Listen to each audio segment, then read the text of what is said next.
De l'Évangile de Jésus-Christ selon saint Jean. Là se trouvait le puits de Jacob. Jésus, fatigué par la route, s'était donc assis près de la source. C'était la 6e heure, environ midi. Arrive une femme de Samarie qui venait puiser de l'eau. Jésus lui dit : « Donne-moi à boire. » En effet, ses disciples étaient partis à la ville pour acheter des provisions. La Samaritaine lui dit : « Comment, toi, un Juif, tu me demandes à boire, à moi, une Samaritaine ? » En effet, les Juifs ne fréquentent pas les Samaritains. Jésus lui répondit : « Si tu savais le don de Dieu, et qui est celui qui te dit « Donne-moi à boire », c'est toi qui lui aurais demandé, et il t'aurait donné de l'eau vive. » Qui est cette Samaritaine auprès de qui Jésus vient se faire assoiffé et nécessiteux ? « Donne-moi à boire », lui dit l'agneau divin qui, s'offrant en sacrifice sur la croix, dira au monde 15 chapitres plus loin, comme en écho de cette première supplication : « J'ai soif ». Jésus a soif de nous, immensément soif de nous. Il a soif d'une soif ardente, d'une soif consumante. Il a soif que nos âmes viennent à lui, accourent à lui sans tarder pour s'y plonger. Si tu savais le don de Dieu et qui est celui qui te dit « Donne-moi à boire », c'est toi qui lui aurais demandé et il t'aurait donné de l'eau vive, nous dit Jésus. Nous savons qui il est, cet étranger qui nous demande à boire. C'est le Christ, l'agneau divin, le Fils du Père offert en sacrifice pour nous racheter.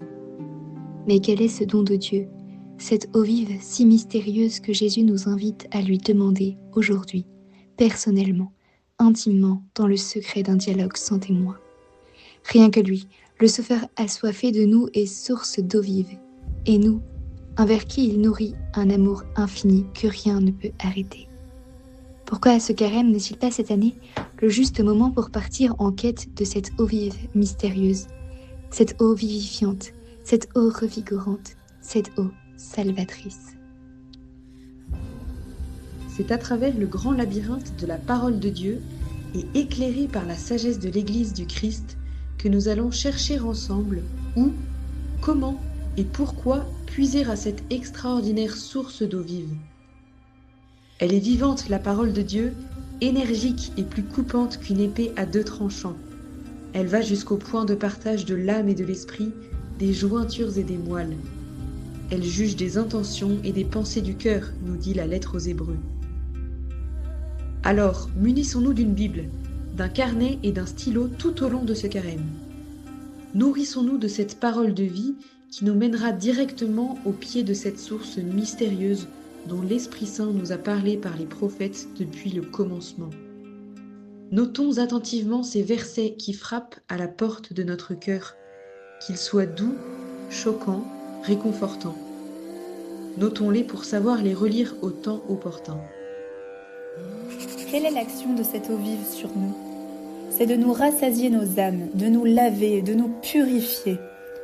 C'est ce que nous demandons au Seigneur en ce jour, dans le psaume 50.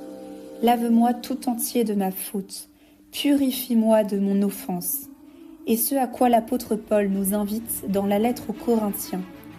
Laissez-vous réconcilier avec Dieu. Mais peut-on vraiment croire que cela fonctionnera ? Le Seigneur l'a promis, au chapitre 36 du livre d'Ézéchiel. Si, c'est promis, allez le lire vous-même. Pourquoi sommes-nous vraiment nécessiteux de cette eau vive ? Nos âmes sont-elles donc si arides ? Nous verrons tout cela demain